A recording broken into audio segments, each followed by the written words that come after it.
في هذا اليوم الجميل. لەم ڕۆژە خۆشەدا هاتوین بۆ هەرێمی کوردستان. پێشتیش لە شاری هەولێر بووین و لێوێ چاومان بە سەرۆکوەزیرانی هەرێم و وەزیری ناوخۆ کەوت. ئێستاش لە شارەکەی مامجەلالین خوا لێی خۆش بێت. چاومان بە پارێزگار و بریکاری وەزیری ناوخۆ و سەرۆکی ئەنجومەنی پارێزگا و چەند بەرپرسێکی تر کەوت و سڵاو و ڕێز و خۆشەویستی دکتۆر حەیدەر عەبادیمان پێگەیاندن. ئێمە هەڵگری پرۆژەی چارەسەرین کە بەڕێز حەیدەر عەبادی ڕایگەیاند کە سەرەتاکەی بریتی بوو لە دەستپێکردنەوەی گەشتە نێودەوڵەتیەکان لە هەردوو فڕۆکەخانەی نێودەوڵەتی هەولێر و سلێمانی بەپێی دەستوری عێراق و یاساکارپێکراوەکانی دەسەڵاتی فڕۆکەوانی عێراق. بێگومان دەواازە سنووریەکان و فڕۆکەخانەکان بەشێکن لە دەسەڵاتە فیدراڵیەکانی حکوومەتی ئیتیحادی و هاوکاریەکی زۆر لە نێوان حکوومەتی هەرێم و کارژێڕی هەردوو فڕۆکەخانەکە لەگەڵ بەغدادا هەیە.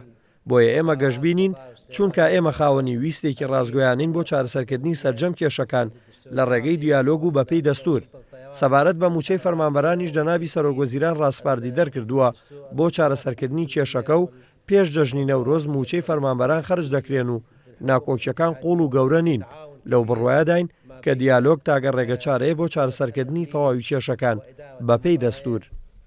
بەغداد وهذا يدعونا إلى مزيد. ئەوەیان ڕاگەیاند کە هەر ئێوارەی ئەمڕۆ گەشتە نێودەوڵەتیەکانی هەردوو فڕۆکەخانەی سلێمانی و هەولێر دەست پێکەنەوە وەکو خۆتان گوێتان لێبوو پێش نەورۆز موچەی فەرمانبەران سەرفەکرێ و دابەژەکرێ و ئومێد دەکەین بەپێی دەستوری عێراقی هەموو کێشە هەڵواسراوانی لە نێوان هەرێم و بەغایە هەبوون چارەسەر بێ بۆی حکوومەتی هاوڵاتی بوون و سەروەری یاسا جێبەجێ بێ.